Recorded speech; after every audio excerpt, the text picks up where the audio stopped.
As always, this podcast is brought to you by Declan Kirby GAA Star. Pre-order the book now from Bookstation and be in with a chance to win a family pass to the Croke Park Museum. The new book comes out on April 21st. If you're looking to pick up any presents for any nieces or nephews in the coming weeks and months, then why not check out Declan Kirby GAA Star, best children's GAA book on the market at the minute, as voted by Amazon and Easons. It's available on all good bookshops, Amazon, Easons, absolutely everywhere. So get yourself a copy. The new book comes out on April 21st, Declan Kirby GAA Star, European Dreams. Check it out now in the description down below, and let's start the stream.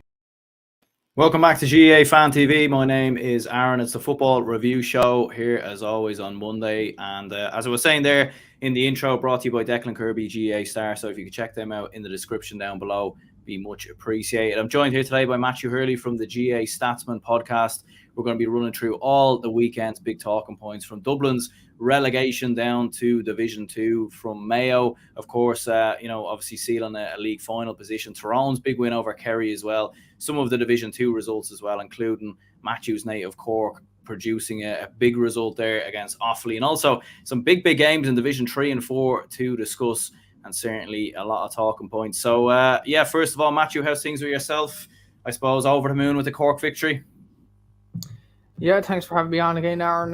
We got the win. I suppose a win over Offaly wouldn't have been, the best thing in the world. Like a few years ago, I remember us winning by a point against Waterford, and the players and the fans were just quiet afterwards, almost embarrassed. But it kind of shows where we are at the moment, celebrating a victory like that. But look, it's the monkey off the back the lads need. They need to survive in Division 2. And another big thing this weekend, could scupper cost. Well, we'll lose to Kerry anyway, but the game is going to be moved out of Parky Ring now, apparently. So we could be in the Newbridge situation again this summer for the championship. So, lucky we survived, but can't say the same about your own county. They'll be joining the Rebel County Division 2 next year. Yeah, we'll be down there with Limerick, Clare, Louth. I mean, some nice trips away, some nice places to visit, I suppose. So it might be a bit entertaining there. And I suppose rumour has it Will Smith was slapping Chris Rock in order to deflect the attention away from Dublin's relegation down to Division 2. But yeah, I suppose obviously there was a whole host of action yesterday. Like, how did you keep up with following everything? I mean, like I was doing a live show here and there was just so much going on. I think some of the scoring apps crashed at one stage as well.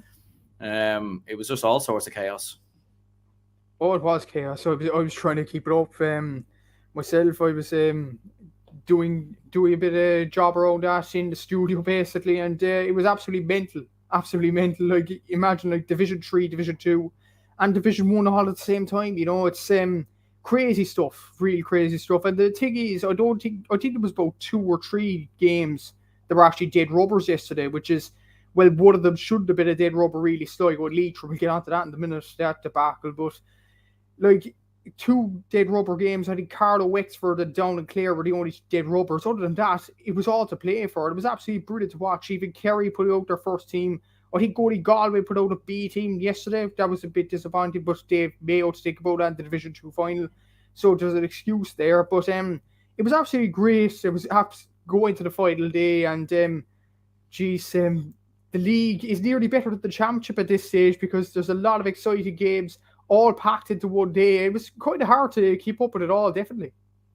Yeah, it was brilliant as well. And I suppose you've seen on TG Cahir as well, the red zone type commentary or coverage that they had. Like, I mean, brilliant stuff from them, no doubt about it. And hopefully we can get more of that, I suppose, in the next couple of years. I suppose we'll start with the Monaghan victory. Monaghan 3-13, Dublin 1-18. What was your thoughts on this game in the end, how it played out? I mean, Monaghan by far the better side, in my opinion. I don't think Dublin were that great. I think we got a lot of soft frees that kept us in contention. Didn't really create any goal chances at all. 2 goal chances up until the penalty. And I suppose from a Monaghan point of view, they've done it again. They seem to keep finding a way to survive in the most craziest of circumstances. Yeah, they're absolutely some county, aren't they, Monaghan? Like, just when you think they're dead and buried, they survive at the last minute. And what's crazy is, well, if Jack McCarr didn't nail that free, Monaghan would have been gone as well. So it shows you how crucial that free was at the end. And fair play to Monaghan, that's all you could say. Like, I predicted them to go down weeks ago. I think a lot of people predicted them to go down.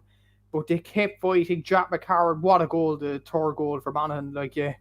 One of the goals of the year, definitely. And they survived for another day. What an achievement for them. And they're in Division 1 since 2015. For size of Monaghan, that county, superb achievement, brilliant achievement for all of Monaghan. And I'm seeing Liam Sheedy's doing a lot in the background team now. It's come to fruition now. So maybe they could be good for the Ulster Championship. Form is a big thing. But the other side of the coin, Dublin, I thought they were going in with a bit of form into the last game, in all honesty. But just when you start like that, when you give 3 goals like that to Monaghan, it was sloppy at the same time. You wouldn't have associated that with Dublin even in 2020. I don't think they could see the goal in the championship in 2020. And then that game yesterday was kamikaze defending, and it needs to be solved sooner rather than later. And even for the Leinster Championship, I kind of fear for you. I was talking to someone today, and they were saying Kildare could beat Dublin. I was like, really? And they were saying, oh, Kildare finished ahead of Dublin. So, yeah, I suppose you make a point there. But, it needs to be fixed now for the Leinster Championship, definitely. And even Offaly could give you a good few problems for that defence. So, it's worrying times for Dublin, definitely. But for Monaghan, what a way to survive. They do it every single year. Fair play to them. And I don't know how they do it, quite honestly. Yeah, it is crazy. I mean, anytime there's obstacles that are thrown their way, they seem to keep finding a way to come back, even with that late penalty. We're going down to 14 men at one stage. They just seem to keep finding a way, and fair play to them. Where do they rank, in your opinion, in terms of the overall picture and the Ulster Championship and the All-Ireland? Could they be going under the radar, do you think, in the Ulster Championship? I don't think anyone really expects them to do anything in the All-Ireland series. But in terms of Ulster, I mean, they played down in the opening day. They then played the winner of, if Tyrone get past Fermanagh, they'll play the winner of Tyrone and Derry. So it'd be a tough route for them, potentially in Armagh, Donegal in the final if they were to go all the way. But what's your thoughts on that?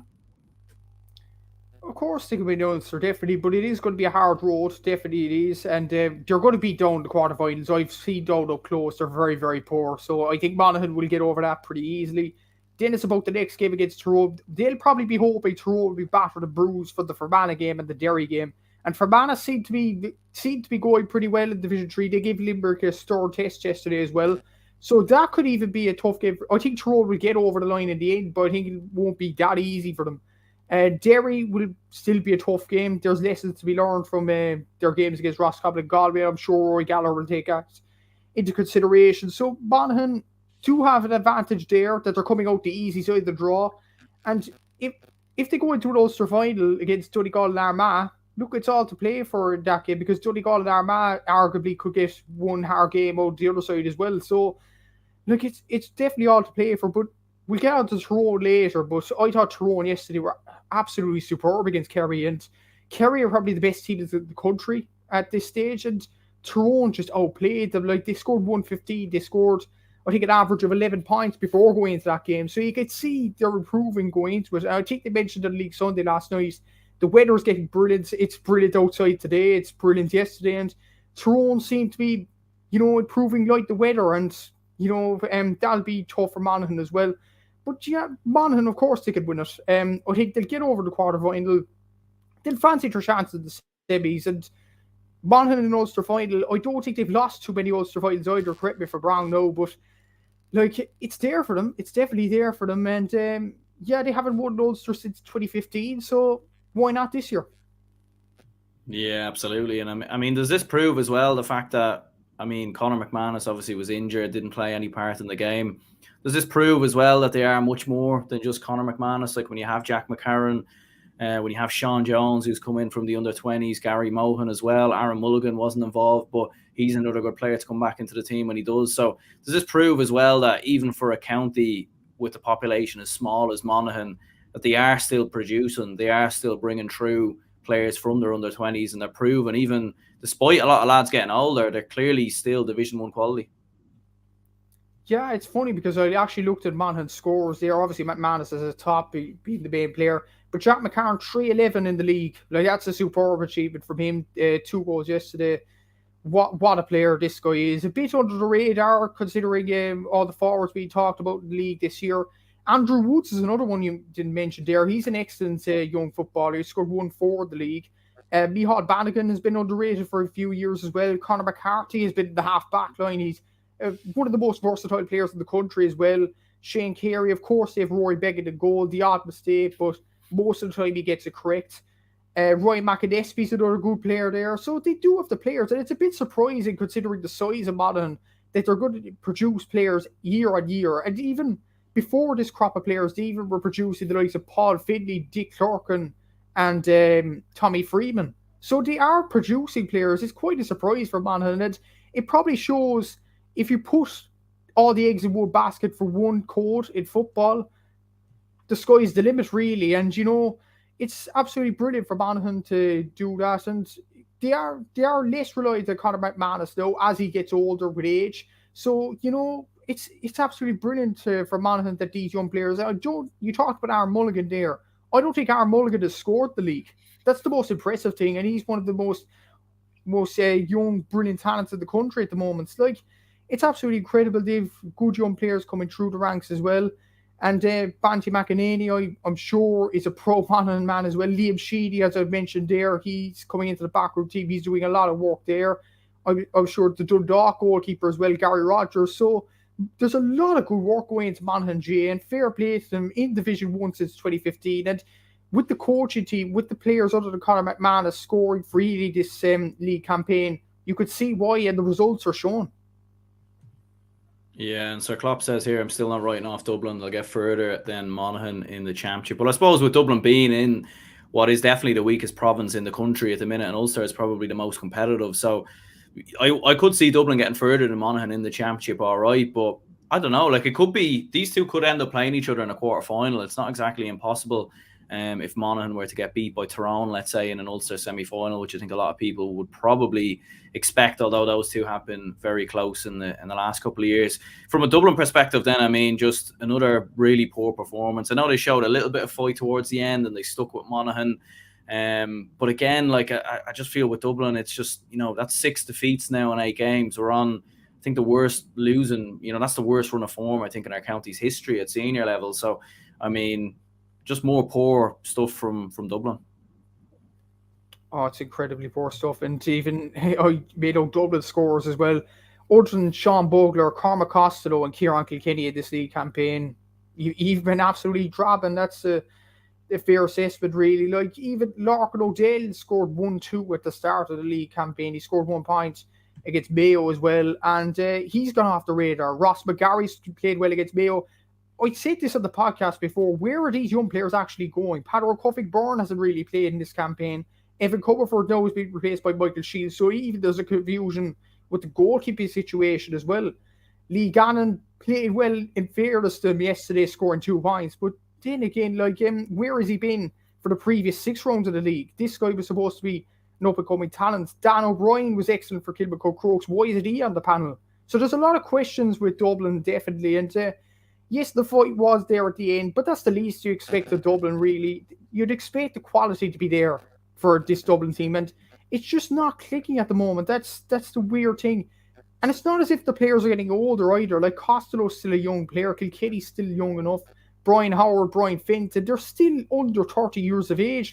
So, there's still youth in that team at the same time. They've reached 220 finals in a row, so there's clearly talent there.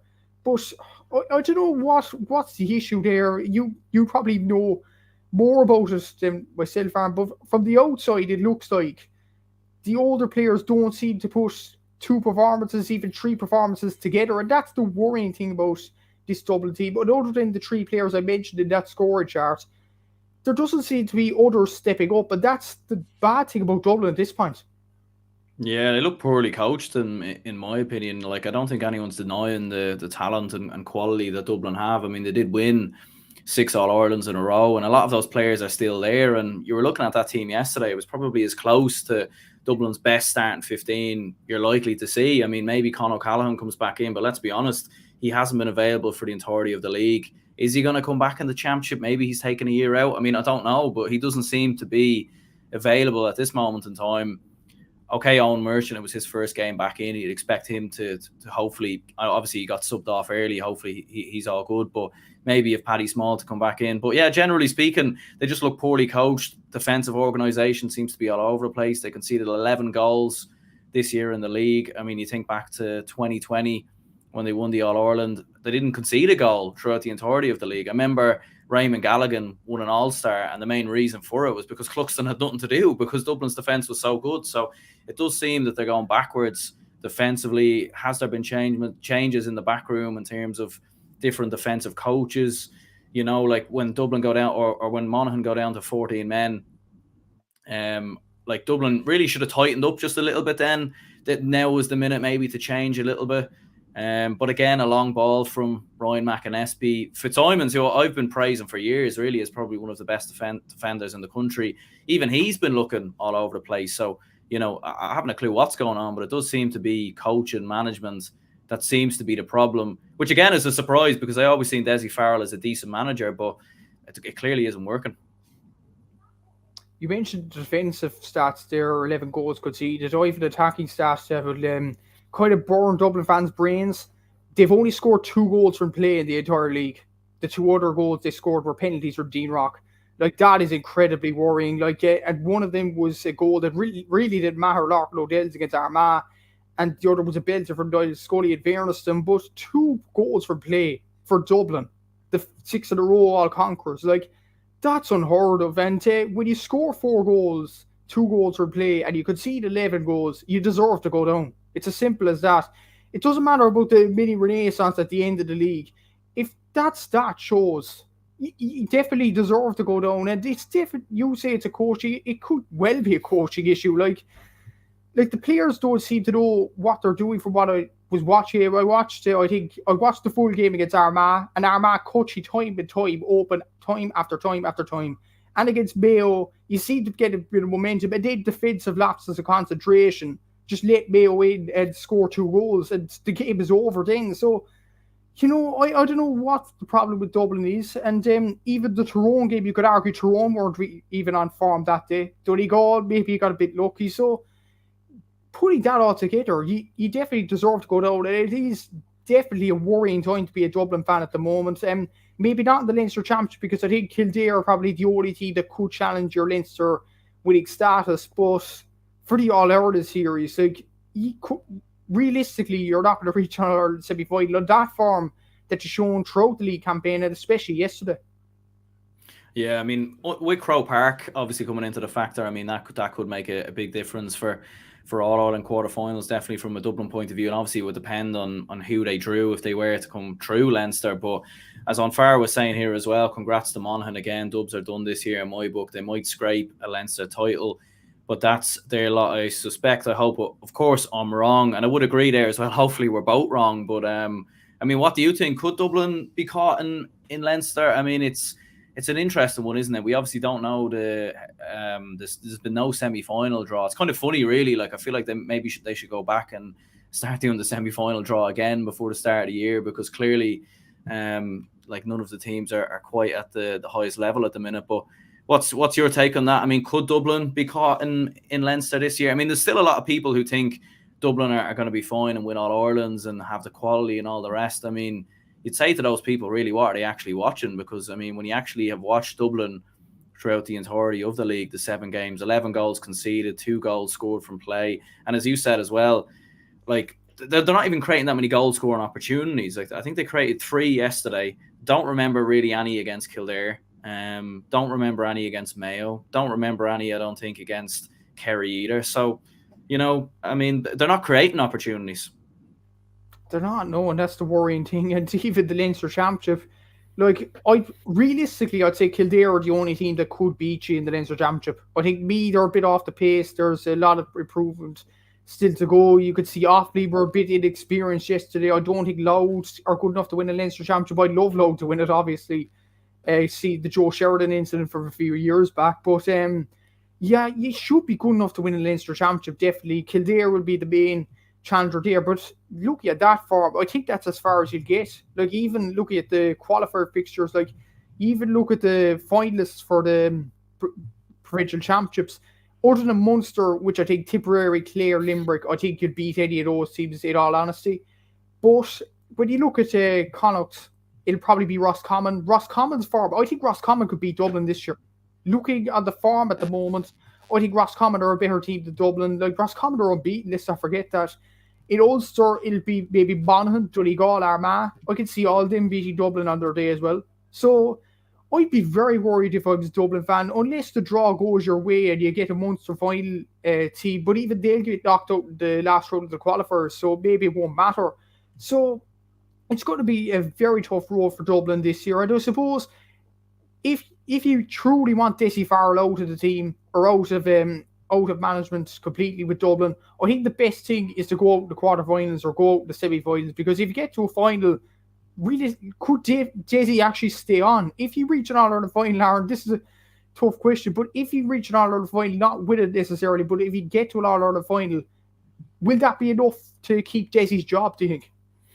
Yeah, it's an interesting one. I mean, if there was get to an All-Ireland final, I mean, it would obviously depend on who they be along the way. I mean, if other teams were to fluff their lines, like a bit like 2020, and we end up playing a Cavan, and, you know, with all due respect to Cavan in an All-Ireland semi-final, then maybe you could say, yeah, and then, you know, obviously it would depend on the final as well and what kind of performance we give. So, look, if we were to get to an All-Ireland final, beat some big teams along the way, I would say, well, clearly there's been improvement there. So maybe he does deserve another year, and maybe he does deserve that time. And maybe you just make a few tweaks in the backroom team and maybe bring in a defensive coach or something, a bit like what Kerry have done when they've brought Paddy Tally in. I know it's not really tradition in Dublin to be bringing in outside men from other counties, but it could be something maybe they could look at.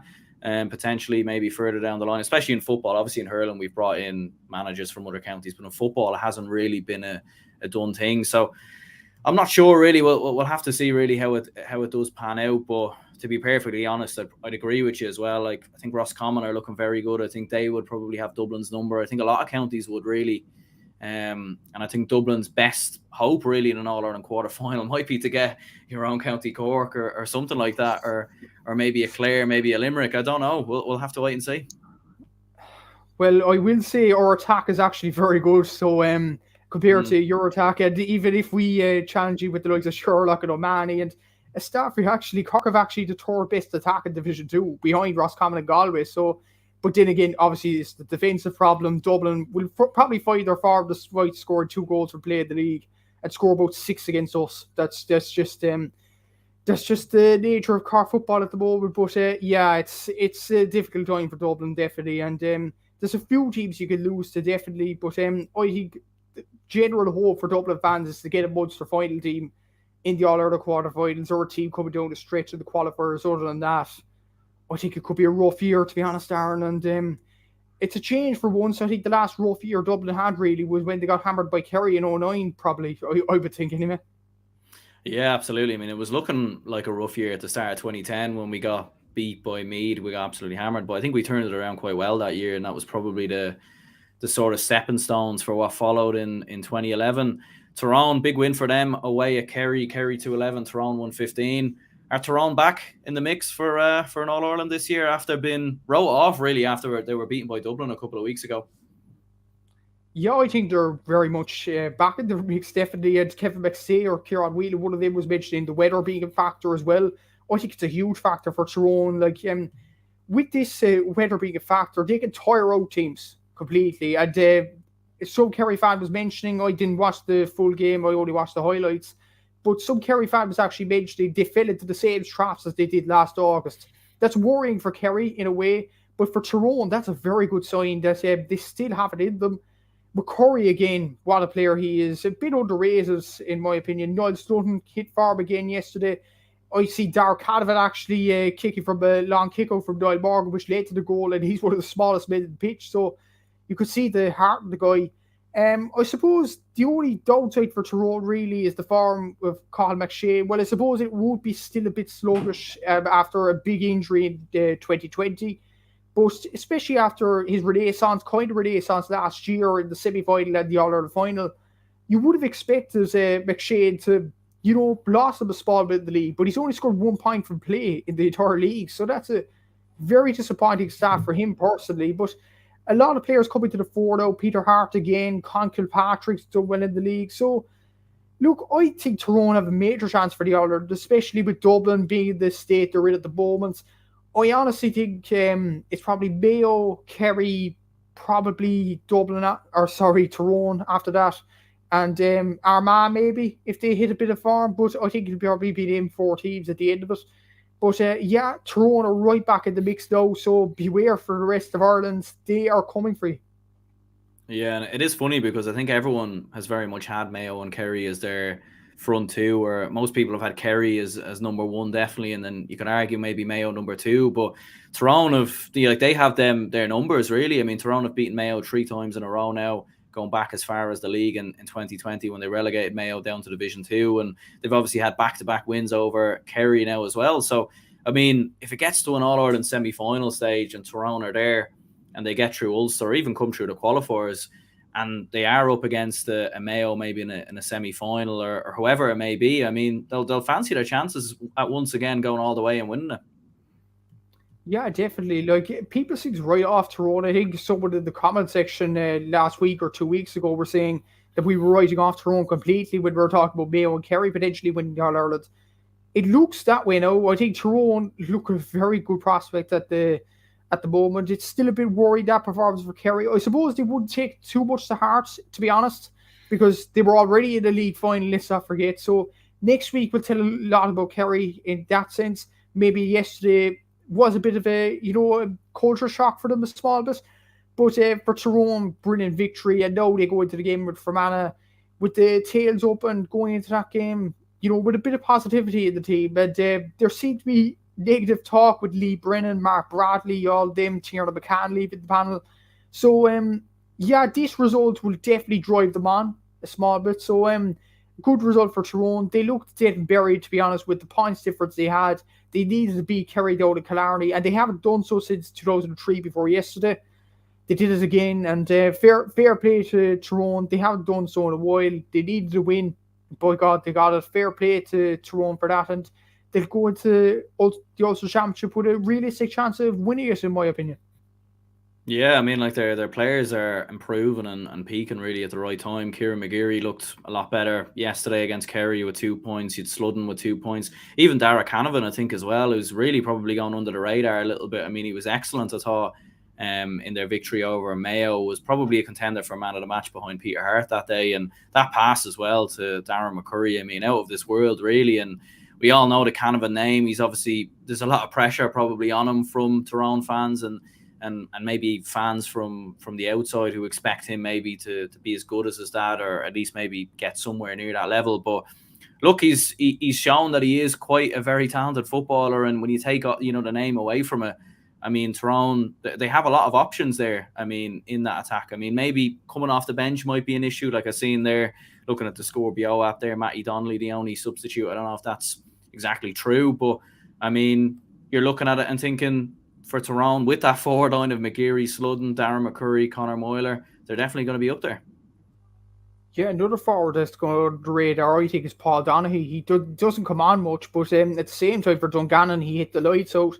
He hit the lights out at the start of 2021 as well, so you have to wonder when he's going to come in. So, they still have options. Like, I think it would have been strengthened if they had Lee Brennan and Mark Bradley in amongst the panel. I know them players would think they're good enough for starting spots, but if they were on the bench, Tyrone would definitely have some panel at their disposal, definitely, and that would probably set them back a small bit going down the stretch, having not them two forwards. Well, Paul Donaghy, if they bring him on more, they could add to that firepower up front, and maybe that's a small bit of a worry, because what won Tyrone the All-Ireland over Mayo last year was their bench. Colin McShane coming on, Dark Hanavan coming on, and making a huge difference in the game in the end. So that kind of aspect is gone from them now. Both of them start. You don't know who's going to come in. But I think if you give Paul Donaghy a chance, I think he could take light pretty soon. And I suppose the game against Fermanagh will tell an awful lot about their bench.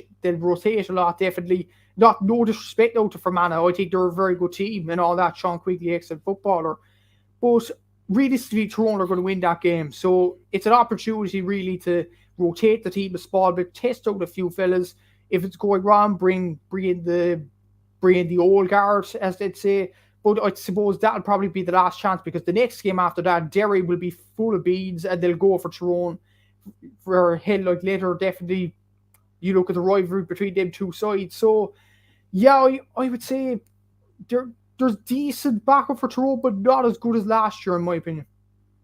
Yeah, and I suppose a word on Kerry then. I mean, can you really judge them maybe too much on this? I mean, they were quite slow, obviously, out of blocks. And, I mean, they started quite strong. I mean, you had Clifford there, you had Paul Gainey, Tony Brosnan, a similar enough defence with Foley, O'Sullivan, Dylan Casey in there as well. So, I mean, they went fairly strong, but I don't know, like, obviously from looking at the highlights on Allianz League Sunday, maybe they probably weren't quite at the pace maybe you'd expect. And maybe, I obviously know that Cork game's still a while away yet, but maybe they are thinking more towards the championship and don't want to peak too soon. Maybe they're considering they don't want to pick up any injuries or anything like that. But at the same time, like, Tyrone were brilliant, and I think you do have to give them credit. So, yeah, you definitely have to give them credit. But again, about Kerry, their next big test is Mayo next week, obviously. But after that, it'll probably be June or July.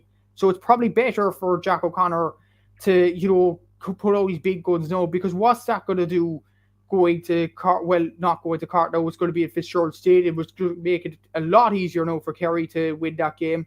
And then you go into the Munster final, realistically going to win that game as well. So Kerry aren't getting a test. I think they will get a test definitely next week against Mayo. That would probably show their mettle a small bit, even though we don't know what team Mayo are going to put out. Like, they've Galway in the first round, so it'll be an interesting aspect to look at it that way. But realistically, the next game Kerry will have after Mayo is probably going to be, I don't know, June, July, might not even be the quarterfinal stage, considering if you see Limerick or Louth or Tipperary or Clare come through that qualifier system and they could draw Kerry. Like, we all know the history of Kerry, they always get lucky draws in the quarterfinals, so they might do so again, and they won't get a test until the All-Ireland semi-final. And that was the case last year against Tyrone, and they fell short miserably. That will probably be a concern for Jack O'Connor looking down the line, but they've looked good against big teams so far. They need to put in a big performance though to set a marker down and win the league next Sunday now against Mayo. But after that, I don't think they'll get a test until July, really, realistically, I think. yeah, and that's why I think maybe this defeat might help them maybe as well, because like you can't learn from your problems and your mistakes until you actually make them. So, I think for Kerry to make those mistakes that they made in this game and lose this game, they'll be able to go back to the drawing board, have another look at it. Different to last year when they got beat by Tyrone, it was over and they couldn't, they had to wait till next year really before they could address some of the errors and mistakes that they made. So I think it could actually help Kerry maybe further down the line, this defeat. Maybe in a similar fashion to what we've seen with Tyrone when they lost to Kerry last year as well. We got Mayo 220, Kildare 18 points then in the end. So Kildare obviously being relegated and Mayo getting that victory and booking themselves into a league final. Yeah, fair play to Mayo. 7 away games this year and still get into the league final. Fair play to Mayo, and they had about 20 different scores throughout the league campaign, so you can't say they haven't deserved it over the league campaign, so fair play to them.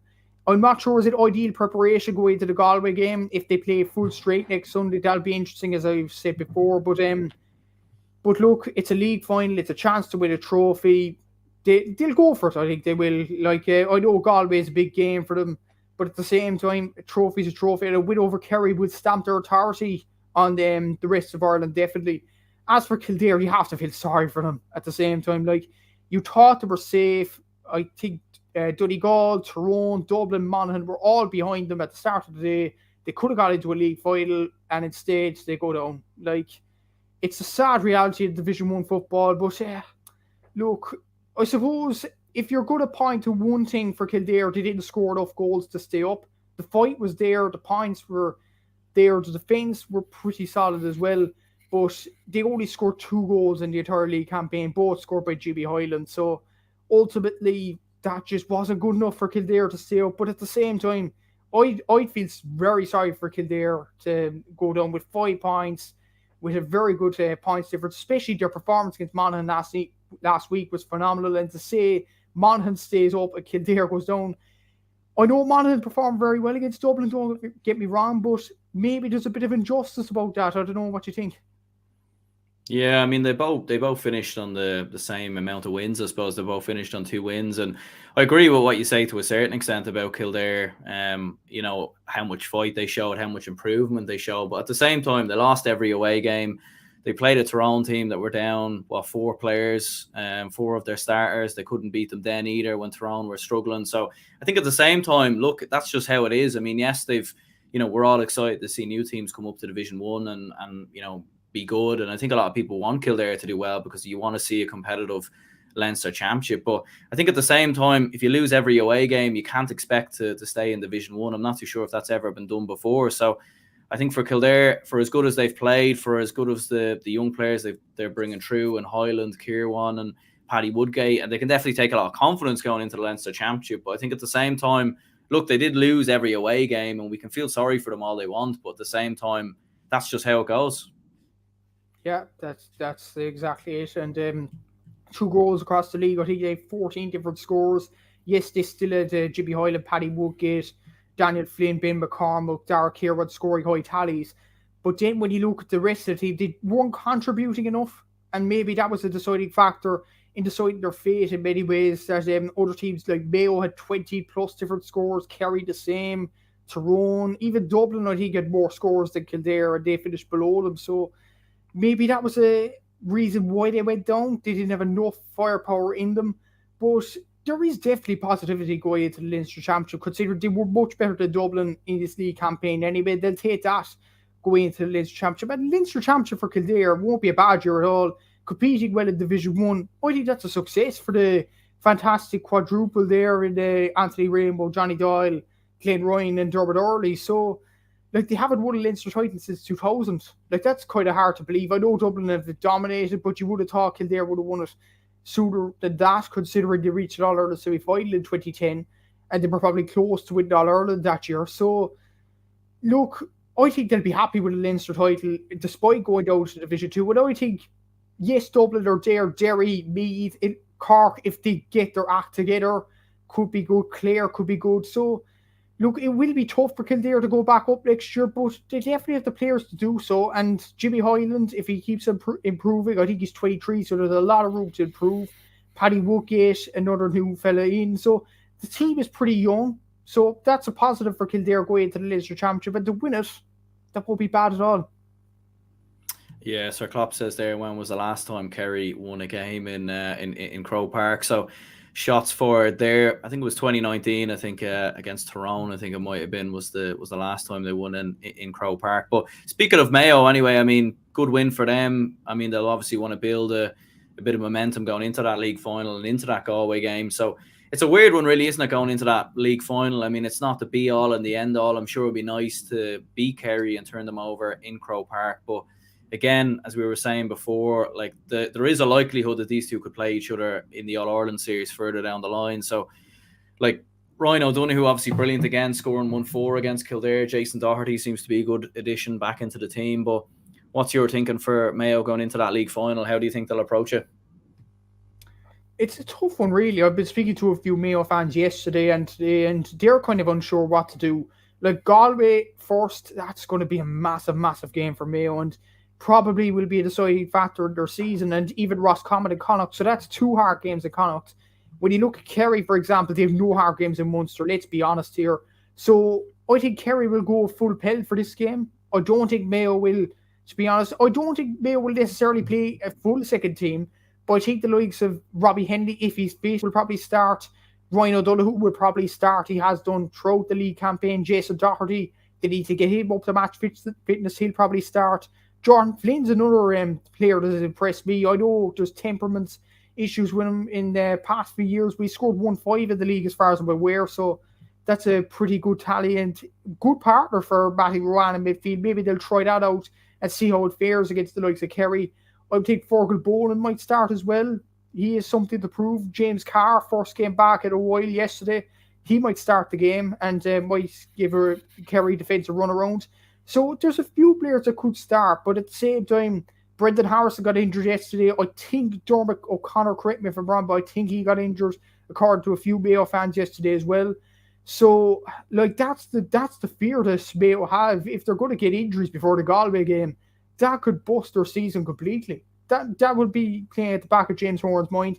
But at the same time, it's a big opportunity to beat Kerry and stamp your authority on winning the All-Ireland. I'm sure Mayo fans would love to beat Kerry. Like, to beat Kerry and Dublin in 1 year, despite if it's only league, that'd be a superb achievement. I think Mayo fans would celebrate that, but I suppose they'd want the All-Ireland badly. They haven't won one since 2051. They'd want to win it this year. They want to break the duck. And that has always been the main aim. But I think a few players will start, but I don't necessarily think we'll be a full-strength team, if you know what I'm saying. Yeah, Sir Klopp says there as well. Mayo unbeaten against Kerry at Croke Park since 2011, drew 2014, drew and won 2017, won 2019. So Mayo definitely having the advantage at Croke Park in recent seasons. Anyway, Donegal won 14, Armagh won 13. Donegal getting the job done just about. I mean, it became a lot closer towards the end of the game. Michael Murphy missing a penalty again for Donegal. I think that's 3 penalties missed in a row now for Donegal. But in the end, they do just about enough to squeeze through the victory against an Armagh team that was very heavily rotated. They didn't start with Rian O'Neill. But in the end, Donegal get the win. Yeah, Donegal got the win, and they survived for the year. I predicted them to go down, but was pretty close to the end, predicting them to go down, but they survived at the end. They lived to fight another day, and I was quite surprised about that Armagh team selection, actually. I thought they'd go full pelt.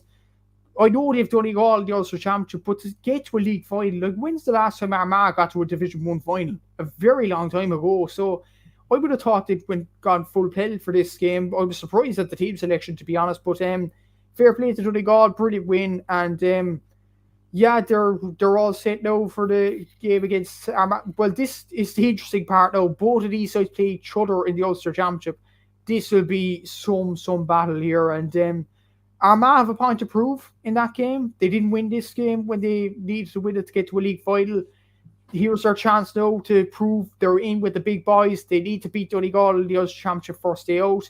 But for Donegal, it's mainly Michael Murphy and Paddy McBurty in terms of scoring, other than Conor O'Donnell, who's done well in the league campaign, did well again yesterday, I think. So, look, big win for Donegal, and Armagh need to improve for the Ulster Championship. And as for the fight at the end, there could be a few repercussions there. And considering that game is coming up, we could see 2 completely different teams that game. Yeah, absolutely. And Tian Dzeko was saying here as well, I was at the Donegal game, such a shame it ended with handbags, as it was a great spectacle for 70 minutes of play. And that's the thing, isn't it? I mean, if they're going to go in line with what they done for what happened with Tyrone and Armagh when there was, 4 players suspended for that occasion, I mean, they're going to have to go in line with this one as well. And there's going to have to be suspensions on both sides. I mean, I've seen some players with bibs on, and even they were getting in the scuffles and in the fights and everything else. So it'll be interesting to see how they go about it. But yeah, like, what was your thoughts on all that sort of fighting at the end? I mean, it seems to be happening a lot more recently, and obviously it's the second time now involving Armagh that this has happened as well. So I mean, it seems kind of pointless, really, in my opinion, especially when the game is gone. I understand the physicality and all the rest, and you want to see that in Gaelic football and in hurling, but it did seem a little pointless there right at the end. It did, and considering that Ulster Championship game is coming up, that was kind of stupid for a few players to get involved in that, and that will put their place in the Ulster Championship game at huge risk after that. And the interesting thing, you mentioned it happened 2 times to Armagh. It happened to them. I think one of their players pushed over Donegal doctor a few years ago as well. They had a fight with Cavan before the parade 1 year as well. It seems to be always happening with Armagh. I'm not sure what it is with them players, them group of players. I get their physicality, but at the same time, is there any need for it at the same time? And yeah, it's ridiculous, and it's kind of strange. It always seems to involve the likes of Tyrone and Armagh. I'm not entirely sure why. Donegal as well. Maybe, I don't know, is it a culture up there that they need to get physical? But look, it was, as you say, it was needless. And considering the Ulster Championship game is right at the doorstep, it's coming up straight away, literally. And for players to get suspended for that game is just idiotic in my opinion. And considering, like, the game was gone, it was a 1-point victory, there was a few seconds left, and then a fight breaks out. Like, I mean, why do players get involved in this? Seriously, like, do they actually want to get suspended? Do they want the week off? Do they want the week off the beat or something like that? I'm not entirely sure, but look, it's a strange one to comprehend, and it's even a stranger one to comprehend why some of these Ulster teams are the most teams to get involved in these kind of scuffles. Yeah, it is interesting, all right. And obviously, there was no details spoken on Allianz League Sunday or anywhere as to why that seemed to happen. So I'm not exactly sure as to what that is. We'll throw the league table up on the screen, anyways, just to remind ourselves of how everything finished in the end. So Kerry, obviously, and Mayo securing that league final, and Kildare and Dublin being relegated. We'll move on to some of the Division 2 action, and we'll get the table on the screen. First of all, here to remind ourselves what happened. So Roscommon and Galway both promoted in the end with 12 points in the end. Roscommon, interesting enough, the only team in the entirety of the National Football League across all 4 divisions to end the season unbeaten. Galway with 6 wins in there, so the most wins out of anyone, I think, in the entire National League. But they did lose, obviously, to Roscommon on the final day. Derry finishing with 11 points, and Offaly and Down getting relegated there. So I suppose we'll touch on that Roscommon game first of all. Big win for them, turning over Galway 120 to 115. It was a very much changed Galway side, and clearly the way they started the game was, they're obviously looking towards that Mayo game, no doubt about it, and maybe they might feel the stronger team in Croke Park next weekend. But as we were saying earlier, like Roscommon, they're going under the radar quite a bit at the minute, and another big win for them, and they seem to definitely have found that balance between attack and defence, and you're getting Conor Cox in form, Donny Smith, Enda Smith, so a lot to be positive about if you're a Roscommon fan. What I was hearing from Roscommon fans, actually, they had 3 wides across the last 2 games against Offaly and Galway. If that is true, that's an impressive start for a county like Roscommon, and they deservedly go up. Brilliant achievement by them. Defensively, they seem to, be the same as last year, but attack was the main thing after Stephen Poacher left. And by God, they have some very good attackers in that team. Conor Cox, Keane McKeown did very well yesterday, according to match reports. They still have the Murtaugh brothers as well, who don't score that much, to come into the fray as well. Donny Smith scored a lot in the campaign. Enda Smith, Colleen as well. So there's a lot of options for Roscommon, and definitely a positive for them. As for Galway, look, they didn't care about this game. Simple as, they'd Mayo the first round. They'd probably go strong next week, but at the same time, Shane Walsh was injured. Damien Comer maybe picked up a knock. I looked at the Galway team on Thursday, I just knew Roscommon were going to win this game. Derry might as well not even try to get promoted against Meath. And Roscommon were just going to walk over this game. As far as where Galway actually scored a few points near the end of the game when it didn't really matter. But brilliant win for Roscommon despite the Galway team. And it'll be interesting to see these 2 sides in Croke Park next week. I'll be very looking forward to see these 2 sides because attack-wise, these are probably one of the best 2 attack farm counties in the country at the moment. Yeah, and Roscommon do have the second best defence in the entirety of the National Football League as well, behind Derry. So it shows you just how well they've done. And Gavin says here, Galway were kind of weird. They snuck their way back into the game, especially with the goal. And they did, the goal right at the end from Johnny Heaney definitely probably made it a little bit more respectable. What do you think about Roscommon and the Connacht Championship? I mean, obviously Galway and Mayo are on the other side of the draw. And for Roscommon, I mean, they're on, I suppose, the perceived easier side of the draw. And realistically speaking, they should be making at least a final anyways, with the fact that they're likely to play either Sligo or New York in the Connacht semi-finals, which they should be winning. I mean, could Roscommon pull off the surprise there? I mean, we've seen it obviously happen in the past before. And, I think with Galway and Mayo, a lot of their attention will be on that game. And then you get over that game, and then you have a Roscommon team there waiting for you. A lot of people aren't really discussing in terms of coming through Connacht or maybe an All-Ireland quarter-final or above. Obviously, it's been a long time since they've reached an All-Ireland semi-final. But look, they're doing really, really well, and I think they are going under the radar. I think they are as well, yeah. They have some very good attackers, like I've mentioned there. The second best defensive record in the league. They're doing well attack and defensively, and that's the main thing. And to look at the other side of the draw is the main thing.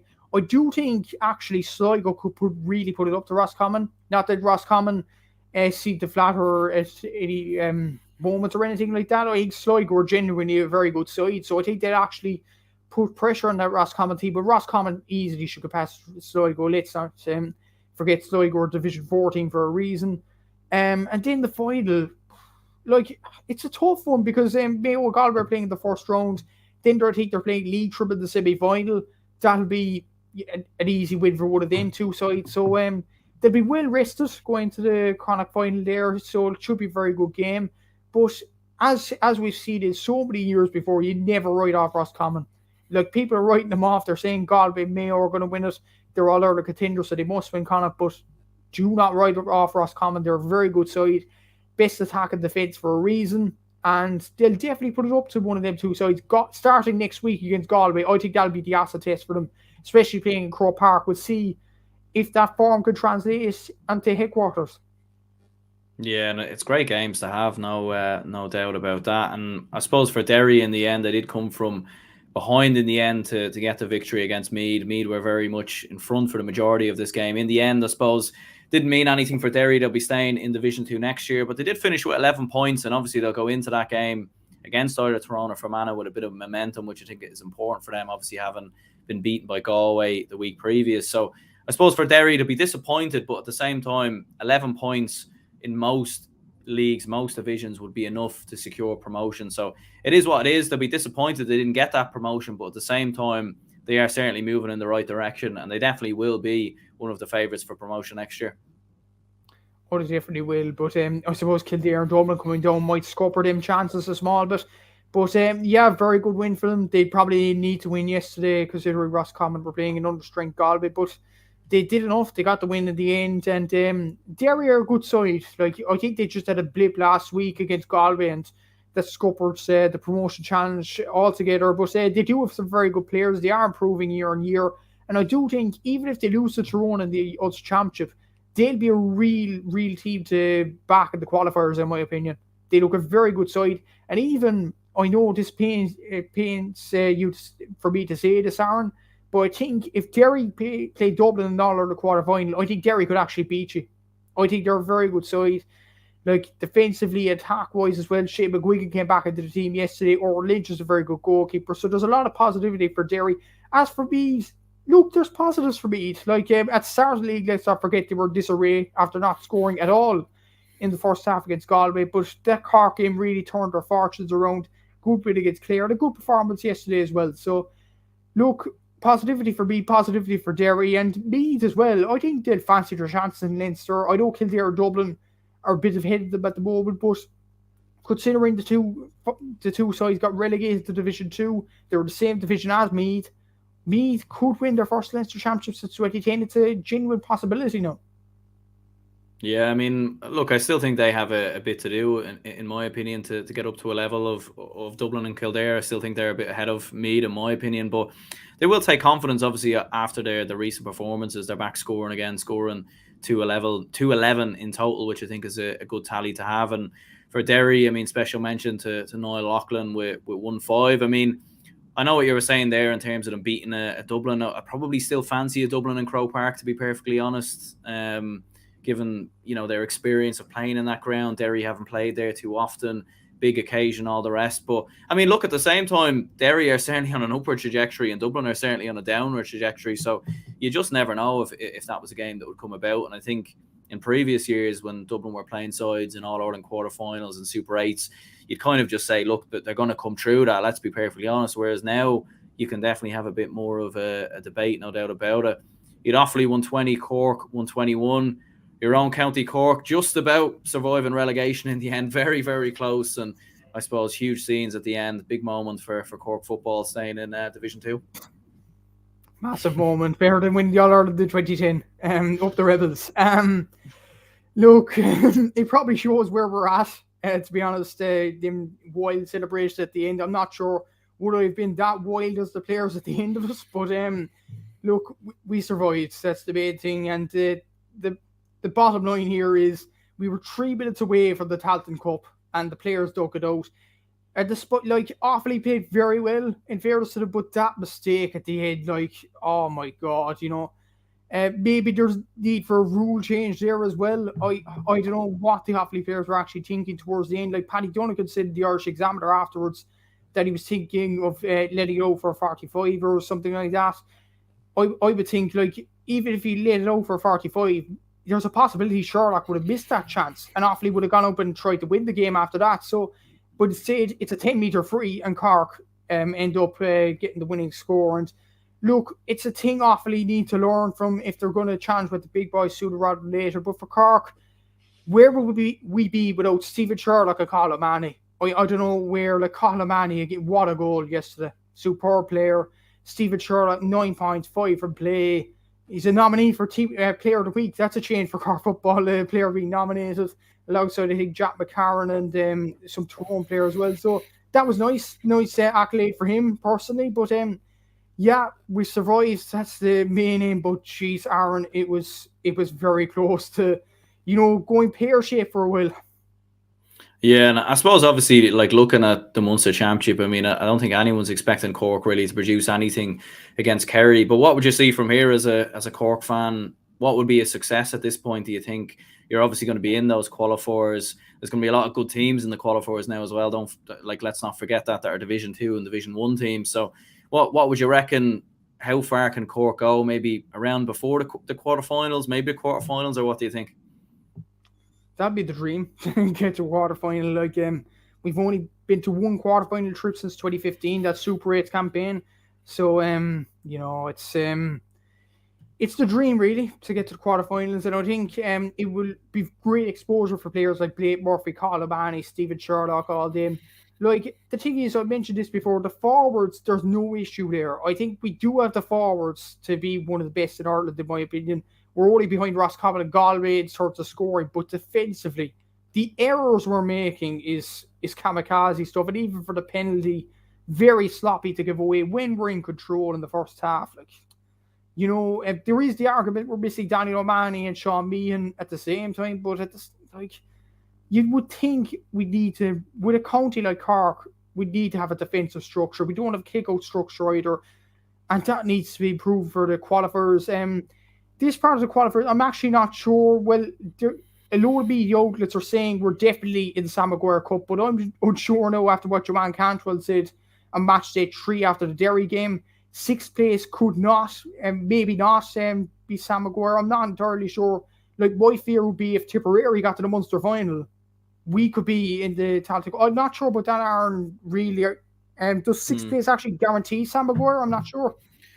I think it does, yeah. I think it would have to, because I mean, you look at the teams that are coming up from Division 3 in both Limerick and Louth, who are coming up. Like, as far as what I know, they're going to be in the Sam Maguire as well. So I don't think it would really make it. I think that must have been just a mistake from Joanne Cantwell, to be perfectly honest, because I've looked it up enough times, and from what I know anyway, 6th and 5th definitely does guarantee you in the Sam Maguire. They're even saying it on Allianz League Sunday as well. I think Kevin McStay even was mentioning it. So I'm not sure. Maybe you never quite know with the GAA. They could change their mind next week, and there could be something else going on. But I think you're okay anyway, and you won't be in that Tailteann Cup. What I would say is, though, even though Offaly have gone down, I think it's a similar instance with Kildare. I think they can take a lot of positivity. They can take a lot of pride in how they performed. Like, they've got a couple of injuries there as well. Very young team. They obviously make that big mistake at the end with the goalkeeper, but it's definitely something to learn from. And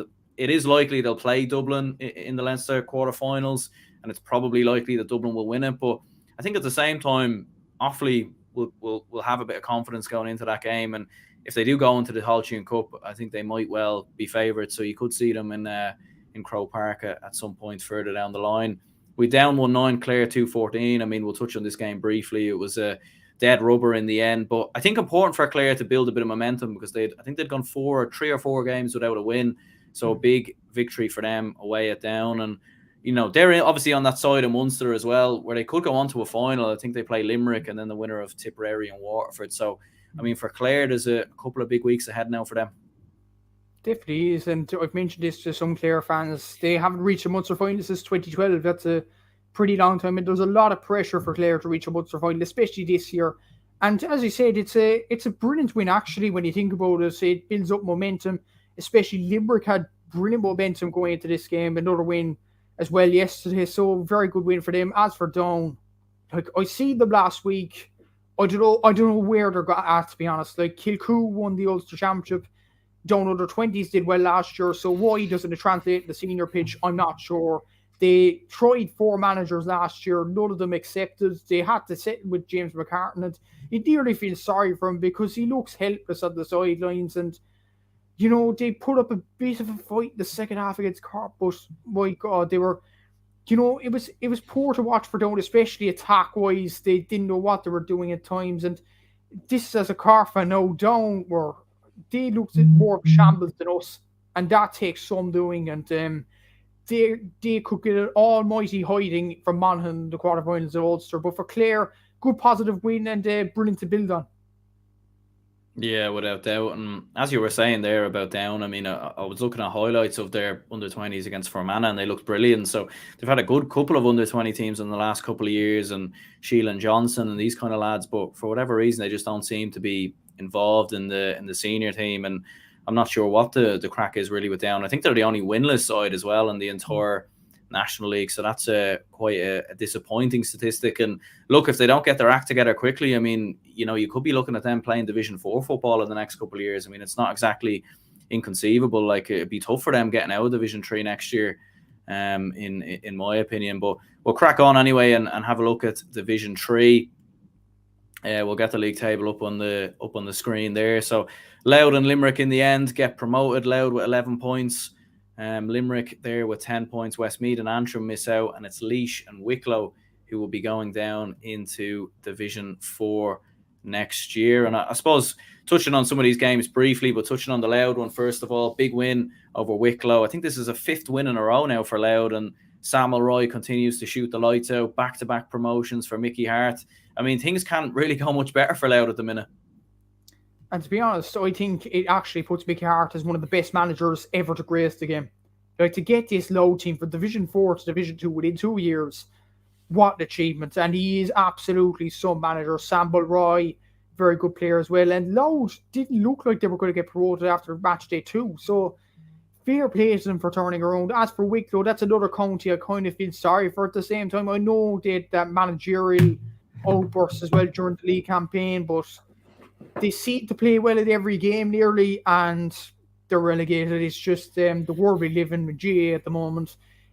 Just one little slip up and you're gone. And it's a sad for Wicklow to go down to Division 4. I'm not sure will they be back soon enough. But for Louth, what an achievement. And their fans have a day out in Croke Park next week. What a time to be a Louth fan at the moment. And maybe football could take precedence over the soccer for once. Yeah, absolutely. I mean, it's a huge achievement for Louth, and the work that's being done in there is absolutely huge. And to go from Division 4 to Division 2 and even get the opportunity to play, to be going up against the likes of, Dublin, Derry in Division 2 next year. And I mean, look, with the players that they're doing and with Mickey Hart there, and obviously with him committing long-term as well, signing a new deal. So look, Louth could very well stay up in Division 2, and this could be the start of something most definitely for a county like Louth, given some of the quality players that they do have, and the likes of Samuel Roy and some other young players coming through there as well. You had Limerick 116 for Fermanagh, 14 points. Limerick coming up to Division 2 as well, and more big work has been done in Limerick as well. I mean, they were Division 14, let's not forget, 2 years ago as well, so big achievement for them. Superb achievement. And I mentioned this last year, like the strength of their players. Like Kevin McStay mentioned League Sunday as well. Kind of copying myself, to be honest.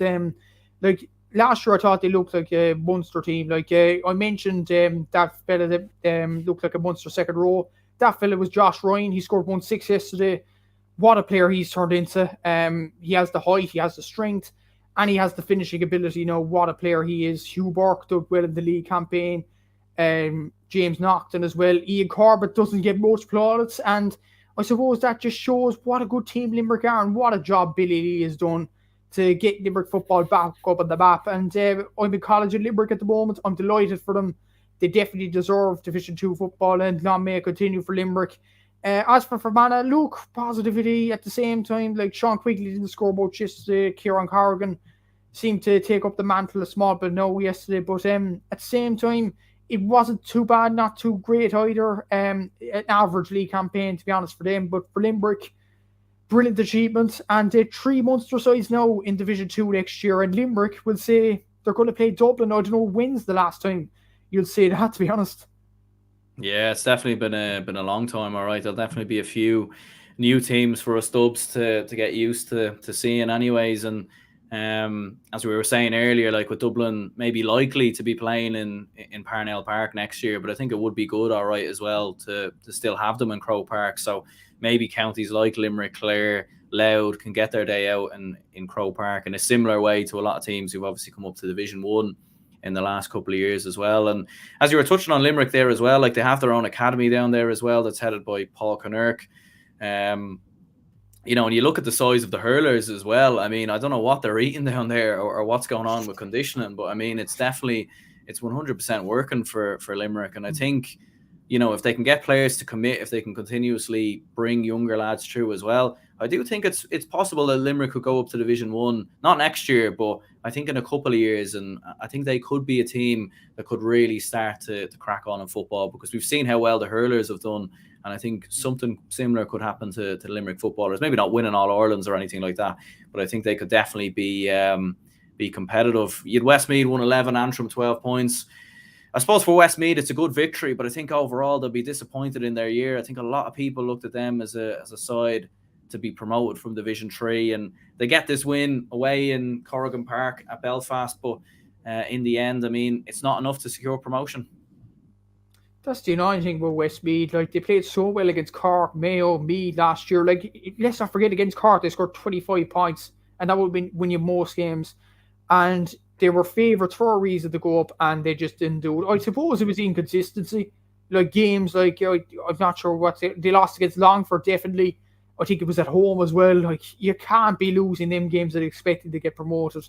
They do have the players, there's no doubt about that. Larkin Dolan, John Haslin, Kieran Martin, Rowan O'Toole, some very good players there, but it's about consistency for them. And maybe the Tottenham Cup, if they win that, maybe will boost Westmeath football a small bit, but disappointing for them. As for Antrim, look, regardless of what happened yesterday, it's a brilliant season for them.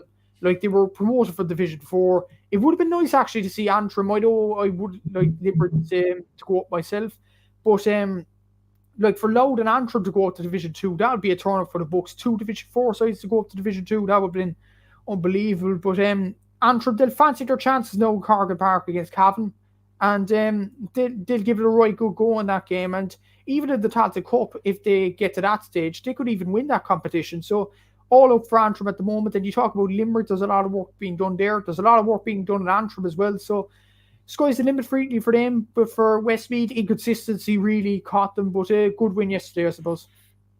Yeah, I mean, big win in the end for Westmeath, and it will certainly give them a bit of confidence going into that Longford game in the in the Leinster Championship. But yeah, for Antrim, look, a lot of positives, no doubt about it, and I think it's interesting. You're seeing a lot of Tyrone managers doing very, very well at the minute. So fair play to them. You Laois 113, Longford 217. I mean, for Laois, back-to-back relegations down in Division 4, down in the doldrums, and Longford again surviving. But like looking at that scoreline as well, like that's a big scoreline to concede. And given how well Laois had started this year in the O'Byrne Cup, look, how well they were doing. I mean, I don't know what's really gone wrong for them there. I don't know, to be honest. Either like even looking at scoring charts for Laois, there's a lot of high scores in that. It seems to be defensively that's the problem for them. 217 against Longford, that's a big total there. And no, but at the same time, I see them last year Division 2 against Cork. I thought they were very poor. So look, it maybe in a way it's not a surprise they went down to Division 4. But when you look at the size, the footballing heritage that Laois actually have, like, it's a shame they've gone down to Division 4, really. As for Longford, they're the Monaghan of Division 3. Simple as that. They keep trying to stay up, and they keep succeeding. They've done it time and time and time again. And fair play to Longford, considering the start of the league, they look very poor, but they got crucial wins away to Westmeath and away to Laois, and ultimately that has kept them in Division 3 for yet another year. Well done to Billy O'Loughlin and the players, but for Laois, real hard times ahead for them. Yeah, I mean, you'd wonder really what is going on there, because I mean they do have, Mark Barry looks like a good under-20 footballer who's come through there. Evan O'Carroll's looks bright, and yeah, it's definitely a bizarre one from Laois, no doubt about it. Moving on to Division 4 then, we'll get the league table up on the screen and how things finished here. Cavan and Tipperary both getting promoted. They've been sharing the same story, really, Cavan and Tipperary, the last couple of years in terms of winning provincial titles on the same day, getting relegated to Division 4 on the same day, and then getting promoted on the same day as well. So fair play to Cavan in the end. And I suppose we'll touch on that result in the end. 321, Waterford 10 points. Convincing in the end for Cavan, and I mean they'll go into, I suppose, the game against Tipperary maybe as slight favourites, although Tipperary are probably the more informed team. But what was your thoughts on this result for Cavan? Really expected, to be honest. Like Waterford, as I said before, they're not a footballing county, and it was crucial for Cavan to get this win because last few games they're a bit iffy in my opinion. So it was crucial to win this game, and 3-21, that's a big score to put up. Like, they haven't been scoring freely before this game, so that's a bit of positivity for Cavan going into the game against Tipperary next week. And yeah, they've gone up at the end, but at the same time, you would have expected Cavan. I said this at the start of the league. If Cavan didn't go up, it would have been an absolute travesty, a disgrace. They've gone up, they've done their job. They shouldn't really celebrate it. Well, maybe they will probably celebrate it, but at the same time, Cavan are way too good for Division 4. They shouldn't be in this position anyway. So, look, it's expected they went up. And you said Down were the only team to win a game. I think Waterford haven't won a game either. But at the same time, like, Waterford aren't really a football county at the same time. So, what do you expect? Yeah, Cavan will get promoted from Division 3 next year, is what Oisin Daly says there. I mean, it'd be tough for them in Division 3, but you definitely wouldn't see them get relegated or anything like that. They definitely have enough quality to push for promotion anyways. And Tipperary is the other county who'll be joining them. They beat London in the end, won 14 to 12 points. 5 wins in a row now for Tipperary. So, I mean, they're motoring quite strong. And look, as we were saying as well, they're obviously on the easier side of the draw. In the Munster Championship, they play Waterford, which obviously they drew it earlier in the year, but a lot of people would probably expect Tipperary to win this time around. And then you're in a semi-final against either Clare or Limerick. I mean, it's not inconceivable that Tipperary don't find themselves in another Munster Championship, a Munster Championship final, a second in 3 years. Yeah, I think Tipperary will actually reach the final. Like, I know Clare and Limerick seem to be building up form, but at the same time, like, Tipperary do have very good players coming. Like, Mark Russell's a new player, Mike O'Shea, Conor Sweeney seems to be hitting the lights out. Sean O'Connor's very good. So, yeah, very good win for them. But for what I was hearing for Tipperary fans, it wasn't the best performance in the world. London could have won that game if they played a lot better. But a win's a win, promotion's a promotion, and fair play to Tipperary for this. I thought Tipperary wouldn't get promoted at the start of the year. They proved me wrong. So, fair play to David Power and the men. And as for London, fairy tale is well and truly died, unfortunately for them. Yeah, and you'd Sligo 216, Leitrim 210. I mean, bizarre really that this game wasn't on the Saturday. I mean, it was so unusual really to put this game on the Sunday. In the end, it meant it was a dead rubber. There was nothing to play for. But Sligo, like, again, they seem to be putting up big score lines. And Sir Klopp says here, Sligo unfortunate to miss out on promotion. Unusual year where two strong teams found themselves a division below their standard. Can't see Wicklow or Laois stopping Sligo next year, and look, Laois are definitely on the decline, no doubt about it, and I think Sligo have a lot of young lads in there, young players in there. Tony McEntee's done a very good job there, so I think from a Sligo perspective, even though it was a dead rubber in the end, a big win for them, and they'll definitely take it. And as you said, look, I do think Roscommon will get the better of them in that semi-final. Not to dismiss New York, but Sligo should be winning that, let's be honest. But look, they're hitting up high scores, so you could see them causing maybe the odd problem or two for Roscommon. You could do, yeah, and even they could win the Tailteann Cup. I think they genuinely have a big chance to win the Tailteann Cup. You mentioned the scores they put up this year. They still have Pat Spillane, who hasn't played much this year. If he gets into the team and runs, a bit of form in his legs, like, Sligo could easily win the Tailteann Cup, in my opinion. Like, and arguably, look at these two sides. I think these two sides could get promoted next year. I think Leitrim look pretty good. Ryan O'Rourke, Keith Byrne, very good display. And two more things in this game. The first, disgrace that this game was on Sunday. Why couldn't they put it on Saturday? I don't know. And they were mentioning on League Sunday. They just want the reason why. We want the reason why as well. Like, we didn't get a reason, and that's the most disappointing thing. And another thing that's crucial for not so much now for Sligo, because you would expect they'd beat New York without Sean Carbine in the team. But for Leitrim, to be missing Keith Byrne for the game against Mayo or Galway, that's going to be an almighty thanking now. Like, if they're going to be missing Keith Byrne, and for a game that ended up being a dead rubber, maybe I didn't watch the game personally, but it could have been a needless red card that Keith didn't really need to get, and that's put his Connacht's game in serious doubt now. But as I said, Sligo have a real chance of winning the Tailteann Cup, in my opinion. Yeah, definitely a lot of improvement from them over this year and last year as well. So definitely a realistic chance. You'd Carlow 14 points, Wexford 111, dead rubber in the end. So I suppose nothing really to mention here, but I suppose disappointing for both Wexford and Carlow to see, unfortunately, how far they've fallen in the last year or so. Who would you say then has been your player of the week or sort of big moments of the week looking at the weekend's action? I've been waiting for this all throughout the league, Aaron. I'm going to say Stephen Sherlock, player of the week. What a player. Perfect. 9 points, 5 from play. Like, he's one of the best forwards in Ireland. I'm not ashamed to say it. We're so lucky to have him. Brilliant forward. He's my player of the week. Yeah, 100%. I don't think you can really look past him, to be honest. Although I would go with Jack McCarron personally. I think 2-6 in the end. I mean, an extraordinary performance, really. And considering they didn't have Conor McManus and he was injured, I mean, to have a player like him step up on that a big occasion, no doubt about it. Well, I suppose we'll go ahead and wrap this up here anyway. Cheers, Matthew, very much for coming on. And for anyone who tuned in, if you could smash the like button as well, it'd be much appreciated. Subscribe if you're new. If you could give the podcast a rating on Spotify or Apple Podcasts, be much appreciated. And I'll speak to you all later. Cheers, Matthew, for coming on. Thanks very much, Aaron. Thank you very much.